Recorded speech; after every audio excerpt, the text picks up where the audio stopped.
Welcome to today's episode of Commissioner's Corner. I'm your host, Allen County Commissioner Ron Turpin. My guest today is a professional engineer by trade who began his career with the city of Fort Wayne in 1995. Over the course of his career, he became Associate Director of Transportation Engineering Services, County Engineer of the Highway Department, and eventually County Surveyor in 2022. To talk about his experiences and how they impact all of us, I'm pleased to have my guest today, my friend, Mike Fruchey, Allen County Surveyor. Mike, welcome to the show. Welcome, Ron. Glad to be here. So I always start off with this. Most people never get the chance to share their story, to tell a little bit more about them and how they've gotten to where they're at, and some personal things. So can you share some of your story with us? Yeah. I grew up here in Fort Wayne, went to Carroll High School. My parents had both went to high school here, and enjoyed math and science, and didn't know what I wanted to do. And so went to college and majored in physics. That's kind of the marriage of math and science. I think went to Taylor, right? Yeah, went to Taylor. Yeah. And enjoyed that, and went to Ball State for my master's degree. And all through college, I worked summers for the city of Fort Wayne. And the city engineer at the time, Dave Ross, took an interest in me and said I could be a good engineer. And if I studied for the exams, he would write the reference letters to the state board and set me on a path that I have had a full career out of.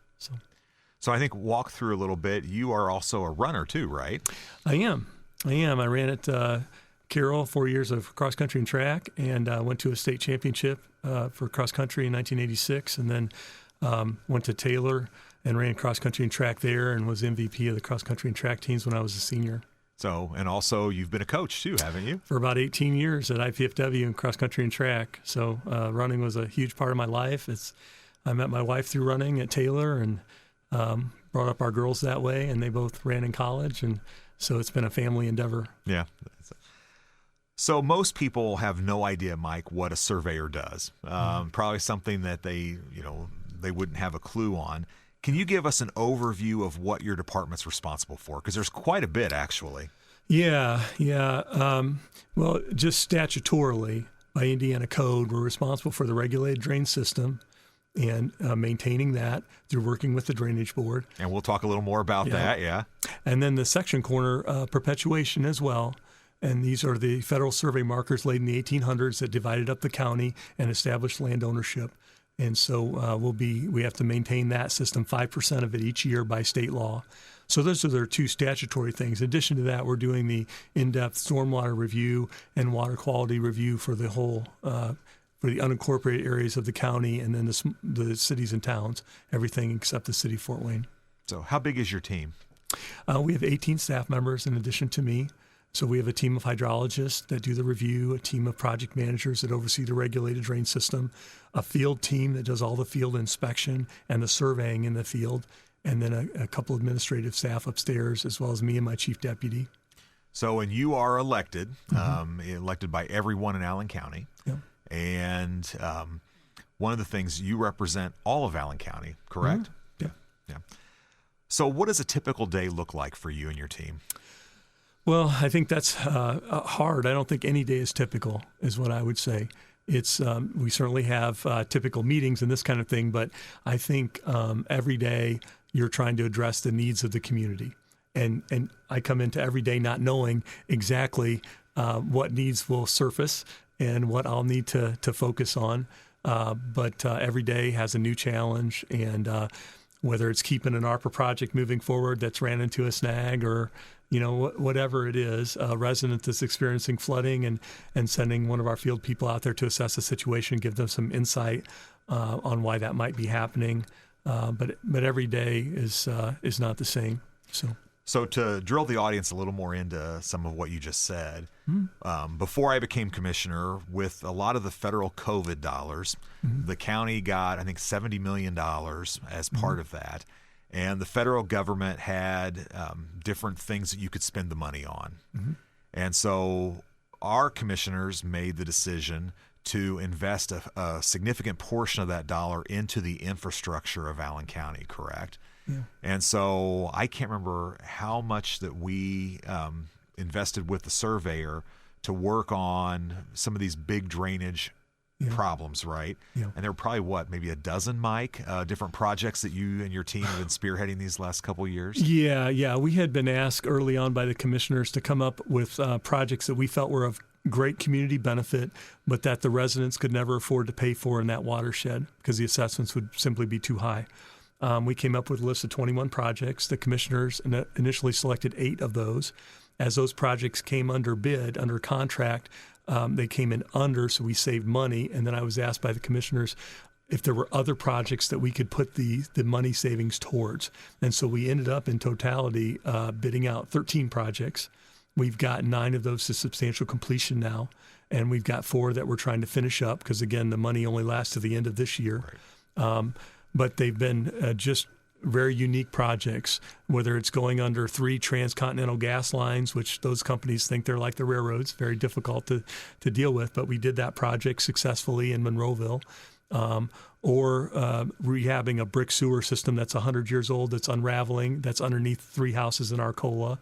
And we had a lot of unique projects that would probably have just sat on the books forever without this influx of federal aid in this sense. Yeah, and we'll talk about the drainage board in a minute. However, to give a little more meat on the bones of what you were talking about, some of these projects, if I know we did pretty much almost every corner of the county, we've invested ARPA dollars in. Yep. And I know we've talked about, you and I, the project in Arcola. We've done a bigger one in Huntertown.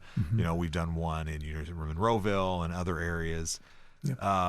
Some of these, let's say that project is $1 million and there's 100 houses involved.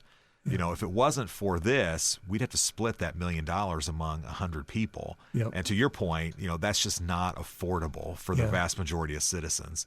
Yep. So really what this has allowed us to do is we've been allowed to use federal funds to really improve quality of life in Allen County. Yep. And do it in a way that is sustainable. You're right. Projects that have been on the books for maybe decades that we've just not had the money for So I feel this is a great way to show that we've invested taxpayer dollars in a way to make life better for people in the county in a financially responsible way.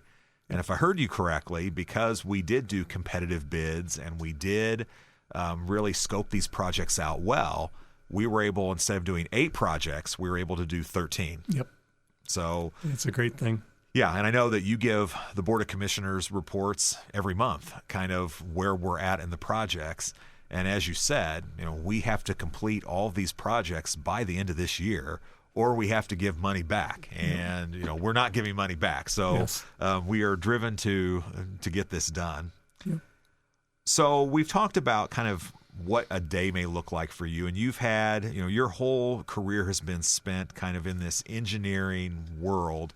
What drew you to that work? I think just enjoyment of public service, helping people. My mom was a school teacher in the Fort Wayne Community Schools for 36 years, and she was a great example of being selfless and helping people. And so that's what I enjoy every day, and that's why I have a joy for it. Yeah. Yeah, it is. For those of you who don't know Mike, Mike is always... You're at all kinds of events. I mean, I'll be at a speaking engagement and I see Mike there, and I'm like, Mike, it has nothing to do with kind of, drainage or some of the things. However, I think 2 things about you. You're intellectually curious. You always want to learn new things, right? And also you do have a deep passion for service. And for, a number of elected officials may tell you that they really want to listen to the people and serve well. And there's a lot of skepticism on that. However, with you, it's true. I know from talking to you for, a long time now, that you really do have, that passion. One of the fun things, I got to know Mike when I was campaigning for commissioner. We were on the same cycle. And so you and I spent hours together talking when we were working outside of some early voting sites. And a lot of times it was just you and I out there campaigning, talking to voters as they were coming in to Solomon Farm, to that. So I got to know, Mike pretty well over those hours just talking about, public service and why you were passionate about this role. So it's been a pleasure. So Oh, thank you. So with that, we will take our first commercial break. You are listening to Commissioner's Corner here on WOWO. Welcome back to Commissioner's Corner. I'm your host, Allen County Commissioner Ron Turpin, and today we have Mike Fruchey, Allen County Surveyor. Mike, before the break, we talked about some of the things that drew you to this work and your passion for service. We also talked about, a lot of conversations you and I had as I was campaigning for the role of commissioner. And one of the things that you told me during that was the importance of drainage board. And I will admit that when you started bringing about the importance of drainage board, my eyes started glazing over, and I'm like, hey, I'm running for big things about cutting cost of a jail and consolidating services of the county and efficiency. This drainage board thing, I get that it's exciting to you. However, I have been proven wrong, and I understand now the importance. So why don't you walk us through a little bit about what the drainage board is and why you think it's important? Yeah, sure. The drainage board is made up of the 3 county commissioners as well as their 2 appointees, which right now are a professional engineer in Jim Moore and someone representing the farming community, Mark Reckowig. So there's 5 of you. I'm a member of the board by state law, but I am ex officio. I do not vote. I just give you my professional engineering opinion, and the surveyor's office as a whole does surveyor's reports for you on the drains that we're trying to take care of. And so, in essence, the drains are completely under the drainage board's control.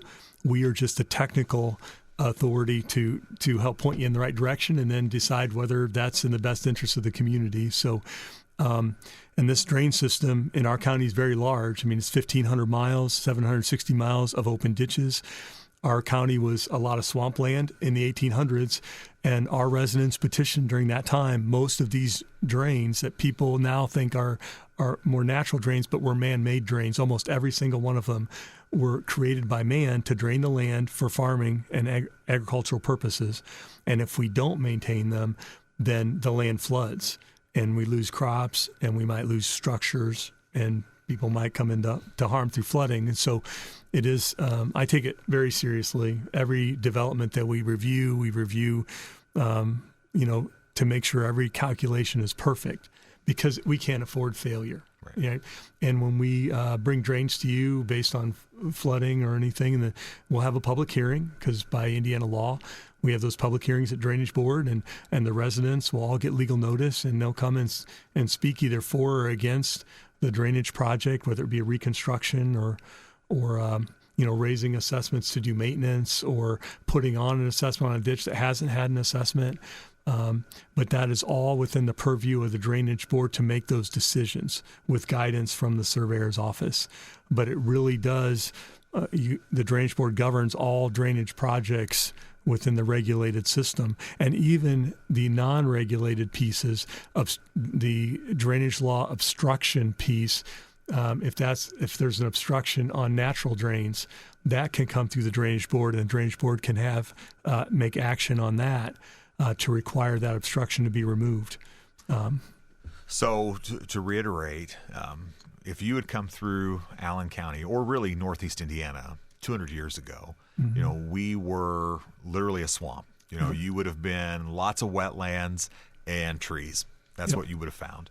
Yep. Farmers, in order to work the land, started to drain those wetlands, right? Yep. And so we have 660 square miles of land mass in Allen County, largest geographic county east of the Mississippi.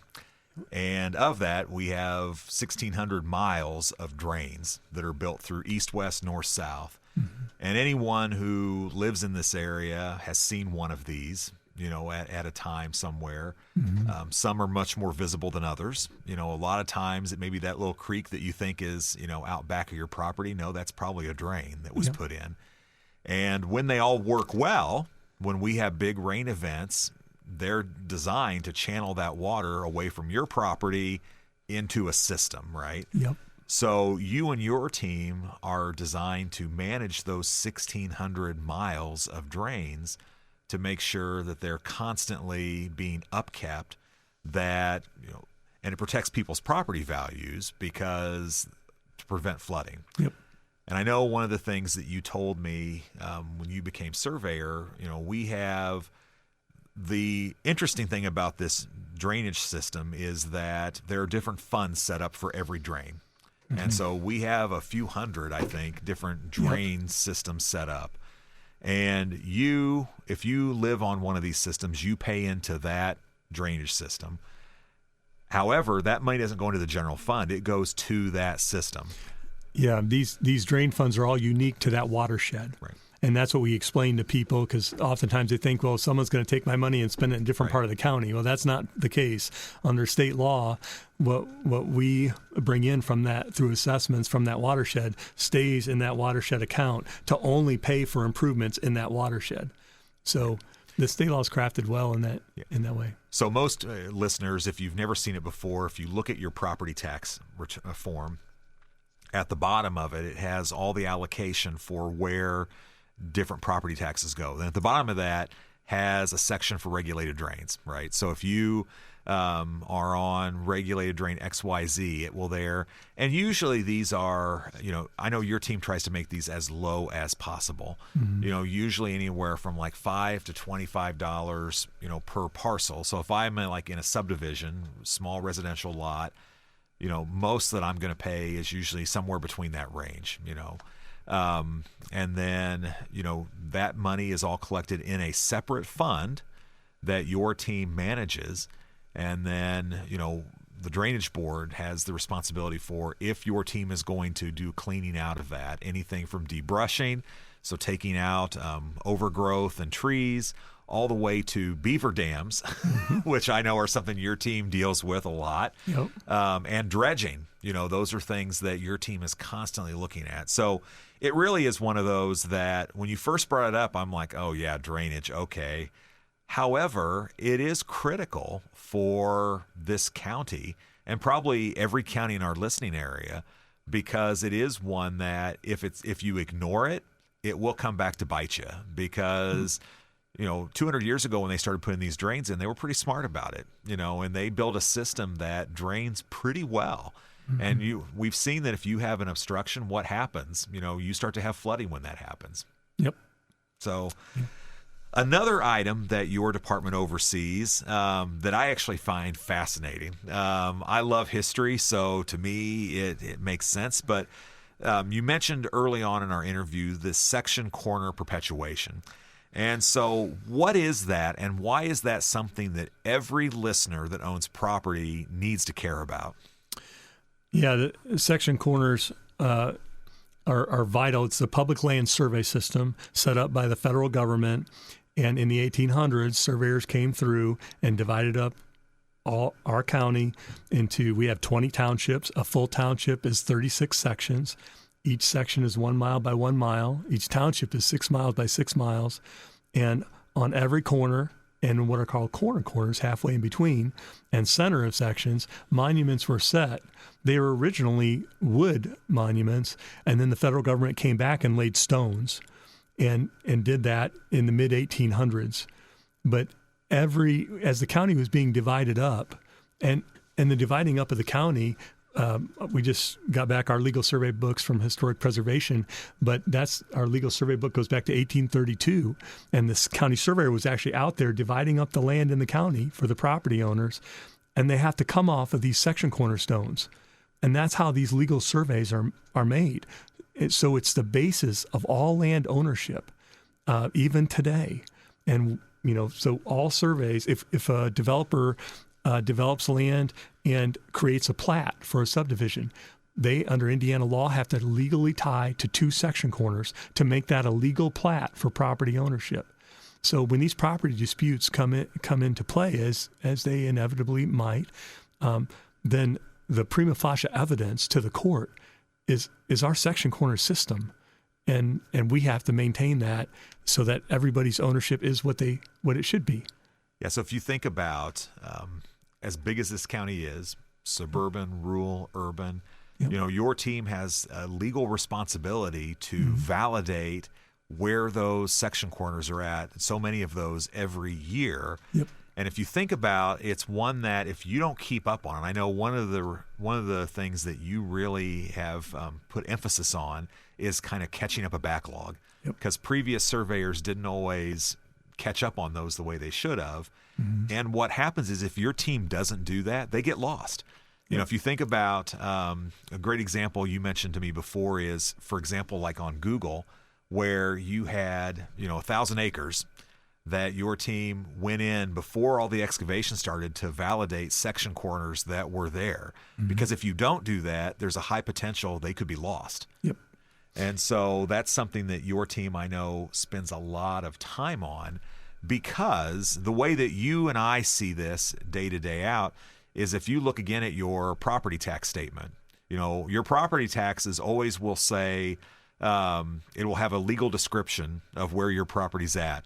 5 degrees by 15 degrees by northwest, that is tied to those section corners. Yep. And so this is a system set up by our government, almost 200 years ago, as when Indiana was being put together and settled, that originally broke out the size of counties and townships. So it is one that a system that it was designed, 200 years ago is still one that, your team is keeping track of today. And it's the basis of all of our property rights. When we look at the property we own, it's based on that section corner system. So it is critical that that's kept up on. Yeah. And we have, even though we have to do 5% a year, we've been aggressive because, again, we hadn't met the state standard for 20 years when I began our program 4 years ago. And we have perpetuated over 600 section corners, and there are theoretically 2,400 in our county. So we're making a dent in it for sure. But we'll be doing this work for a while. Okay. Yep. And with that, we will take our next commercial break. And after the break, we'll talk a little bit about Plan Commission. So you're listening to Commissioner's Corner here on WOWO. Welcome back to Commissioner's Corner. I'm your host, Allen County Commissioner Ron Turpin. And today we have with us Mike Fruchey, Allen County Surveyor. Mike, before the break, we talked a little bit about the Drainage Board and section corner perpetuation. Another one of your duties is to serve on the Allen County Plan Commission. You serve on that with me. I serve as commissioner. You serve as surveyor. Your role to that committee is to advise on drainage issues, plat compliance, and erosion control issues. Why are these things important as we're looking at new subdivisions or new projects in the county? Well, they're all important. The drainage, we want to make things better than they were before when we develop land. We want to protect damaging adjoining landowners, right? We don't want to damage adjoining landowners. So when we address drainage, we make sure we have proper detention basins, hold in the 100-year event, that we don't concentrate flow on a neighbor that might do damage. I mean, there's a lot of things that we're looking for through our technical standards. So the drainage is certainly important. The plat itself has legal requirements under the state law. And so I'm, as surveyor, making sure that whoever created that plat did it according to the law, so that those legal ownership rights to those landowners will be correct, and that there are no mistakes on that plat. So that's an important role that I play, and why my signature is required on that plat under Indiana law. And so the other thing, you mentioned erosion control issues, that kind of falls under overall water quality issues. So we're going to make sure the Indiana Department of Environmental Management rules are followed, so that we have sediment control, so we have silt fence up, so we don't have concrete waste, going out into our streams or anything like that. So we're managing all those rules, and Matt Jarrett in our office is overseeing that program, does a wonderful job with it. But all those are important, and I want to be thorough. Previous surveyors, again, can't always speak to why we didn't comment as much in the past. I feel like it's better to comment and list everything about that project that we see as potential things that need to be addressed right at the primary stage, so that we don't give a false sense of security to a developer engineer who thinks, oh, well, the surveyor didn't make very many comments, so everything will probably be good. And I'd rather them know everything up front. Here's what we're going to be looking for, and holding you accountable to. And I think that's worked out pretty good. And and we have a good relationship with the local engineers and developers, and they know we treat them all the same. So yeah, I think one of the reasons why this is important to listeners, especially those who live in subdivisions, is that a lot of times it's not 5 years, 6 years after you move in. It's maybe 10, 20, 30 years after the subdivision is built that issues start to pop up. Mm-hmm. And so your team is looking at drainage systems and all of that to make sure that, and we see subdivisions all the time that are a little bit older that may not have had the same standards that you hold things to under state law, that now they've got issues. Yep. Oh, our retention ponds aren't working. We've got to dredge them. And that's an expensive day when that happens. So when you see an HOA that has to pay a $50,000, $60,000, $70,000 bill and has to allocate that among all the homeowners, your team is designed to look into the future to help make sure those events don't happen. And so I know we heard of someone a few months ago, there was a subdivision being proposed for a section of the county, and there was a person who lived right outside of that. And the first response you have when a subdivision comes, I'm going to build mounds, all around my property to, protect me from there. And your team advises them, well, you may want to talk to us about that because I never thought about this, but what could happen is you make your property really a bowl when you do that all the water comes in and never leaves. Yep. And so you make the problem much worse. So your team is there to help design to help homeowners and landowners understand those issues. Yep. Yeah. Yep. Recently, we had a big conversation in our community about a quarry on the southwest side of Allen County, and you provided testimony to the Board of Zoning Appeals in regards to that project. Walk us through what your concerns were from a professional standpoint in regards to drainage for that project. Yeah, it was about flood risk involved. You've got backwater of the St. Mary's River, and that I've worked floods at the city of Fort Wayne when I worked there, 25 or 30 years ago. When the rivers get high enough, the Maumee gets high enough, the St. Mary's will start flowing backwards. It's really an eerie thing. And this is its storage area. When it starts flowing backwards through the junk ditch, it'll store back in this little river storage area. And so you've got the backwater of a major river. You've got 3 major regulated drains that carry a lot of water. One of them drains the whole airport area that also come into the same area. And it's never really been modeled because would be so difficult to model. You see on the baffle, the DNR's best available flood layer, that they're showing one floodway coming in from one of our regulated drains, I think the Grand McCulloch Branch 4. FEMA has mapped a floodway coming in from the Robinson Brindle. That's what drains the airport. And so if it were all modeled, the DNR told us, because we reached out to them, that their permitting section would require the whole thing to be mapped as floodway, that it modeled that way. So they're looking at it as all floodway. And the only reason it doesn't show is because it's the timing of when those different waterways hit. And that would be the controlling floodway at the time. But for permitting purposes, they would look at it all as floodway. And in the event that the St. Mary's would be backwatering, when we would get any kind of localized storm event that would drive the regulated drains that are very large, if that were to all hit at the same time, and that's the statement I made, I don't know if there's a stormwater management system that could take that. And I know I was concerned. Early renditions showed them rerouting our regulated drains, turning them on 90-degree angles. These carry so much water. I don't know how that's possible. And so I know I went to meetings. I went to the developers meeting at the Landmark and talked to their engineering person afterwards, and he said that was an earlier rendition. We're not planning on changing the regulated drains, rerouting them, but then their BZA application said their plan was to reroute all the regulated drains. So I wasn't sure, what their real plan was, but just the thought that you would think you could move those water courses in that way seems a bit preposterous or disingenuous at best. Right. So one of those things, if you're driving on I-69 and if you're going south and then you look to your right, you'll see that parcel of land, and you will see, I mean, these regulated drains are big ditches. I mean, what they're basically, and they are large, as you said, and they run east and west through there. And there's 3 of those that are in that parcel you're talking about. So if I understand what you're saying is, that land is farmland today. Its development is pretty limited because of the importance that we as a community put on that in the overall drainage system for the county. Is that a fair statement? It is. That is the area that this is in is the widest mapped floodplain in the whole county.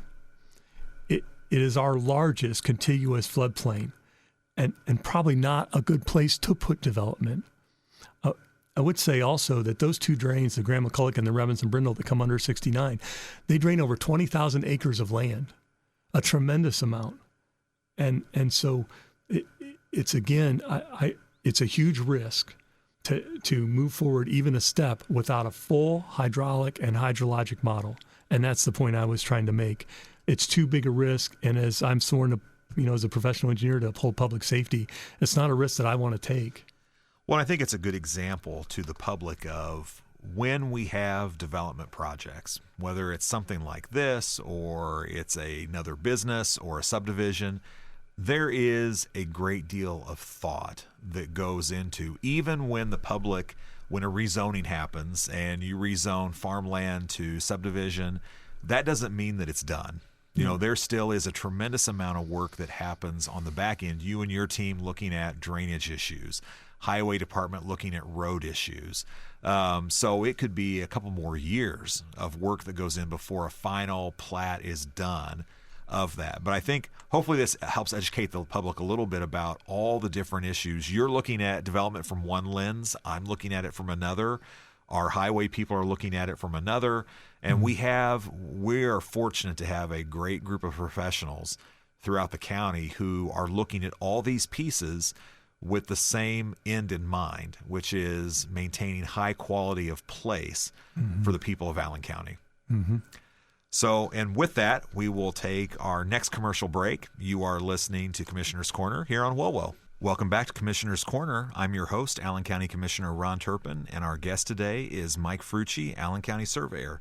Mike, before the break, we had talked about the Board of Zoning Appeals and floodplain issues.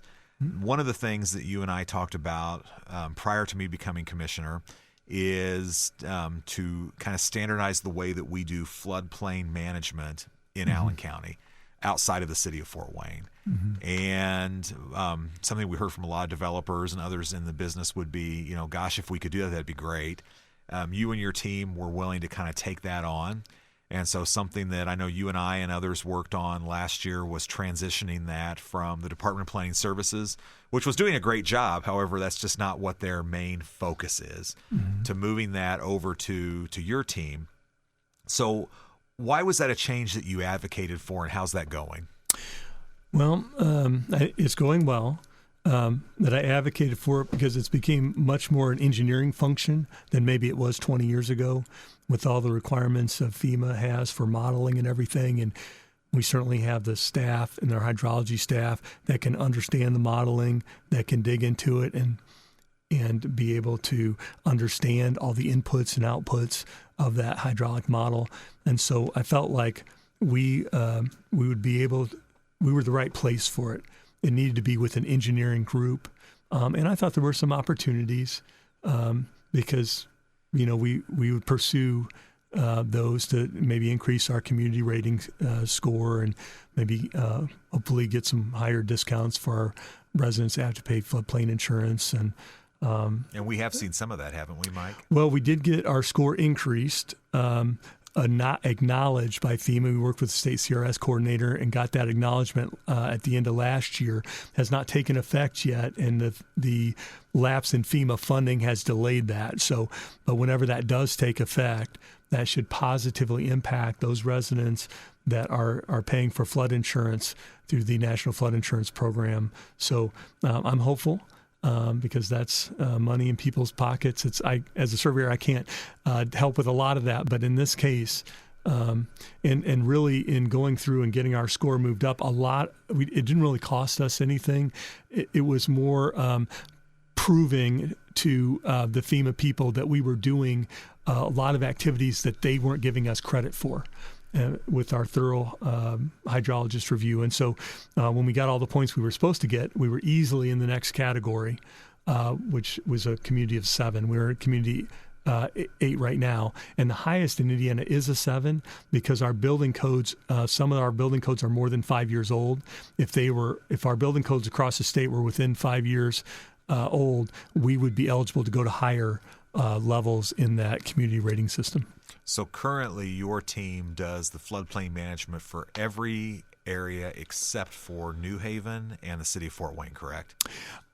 Correct. New Haven, when they heard we were doing this, Steve McMichael talked to me, Mayor McMichael, in the fall and said, hey, can we get included? And I said, we're too far down the road, and I'm trying to get this off the ground and lay a stable foundation for it.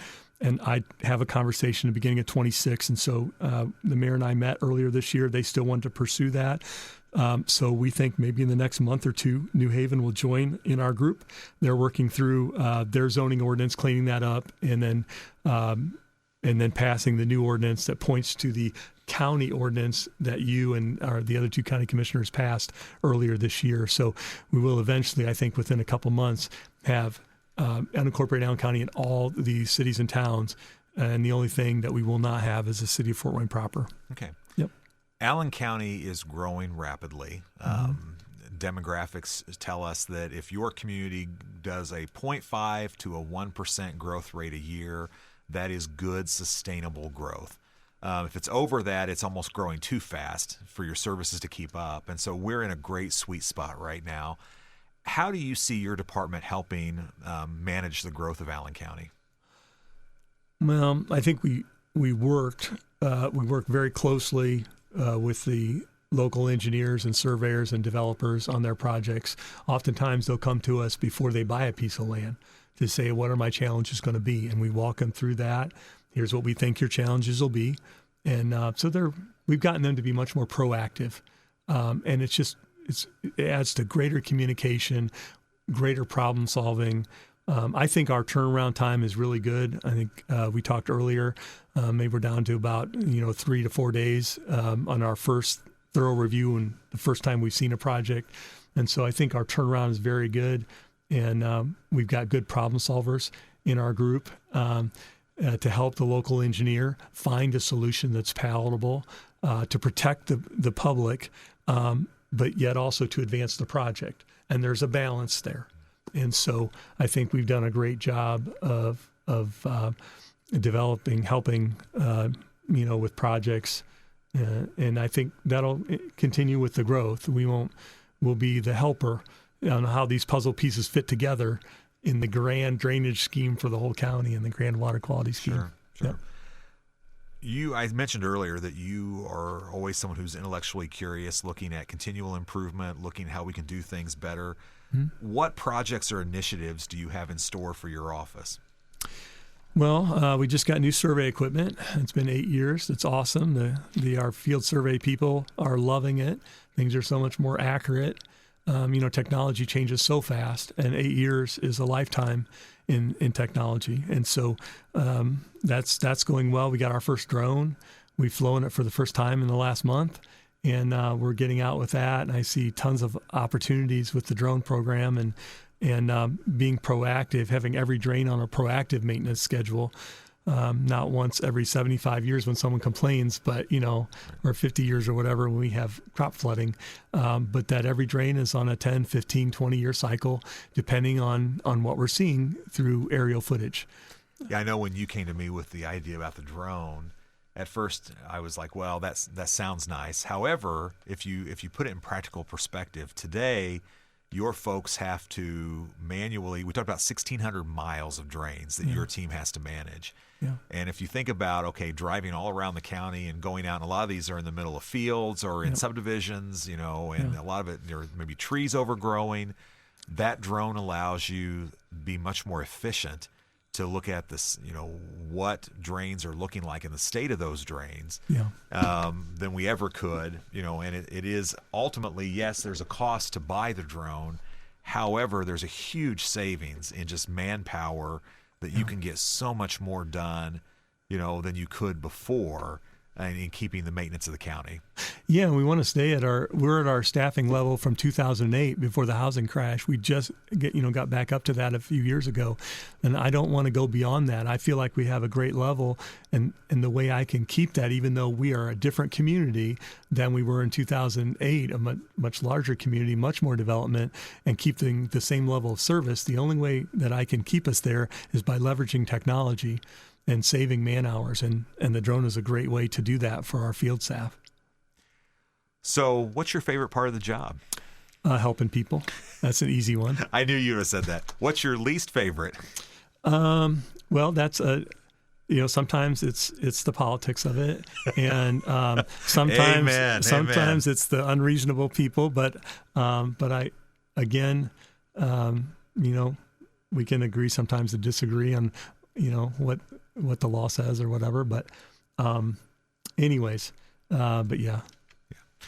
So this is an elected position. It has a 4-year term, and there's no limits right now on some elected offices have a limit. Others don't have any kind of limitation. Yours doesn't. Do you have any aspirations to do anything differently? I do not. That's an emphatic no. At the end of this term, I'll be about 60. I'm hoping to run a couple more times as county surveyor and set the office up for future success. I have a great chief deputy, a young professional engineer who I think will do a wonderful job for our county.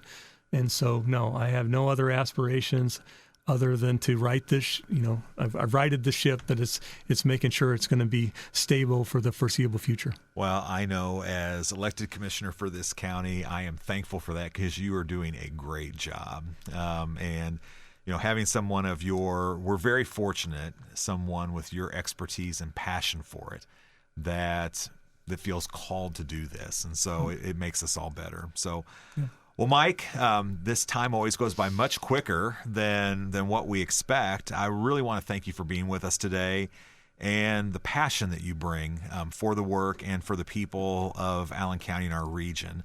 The work that you and your team do make us stronger as a community.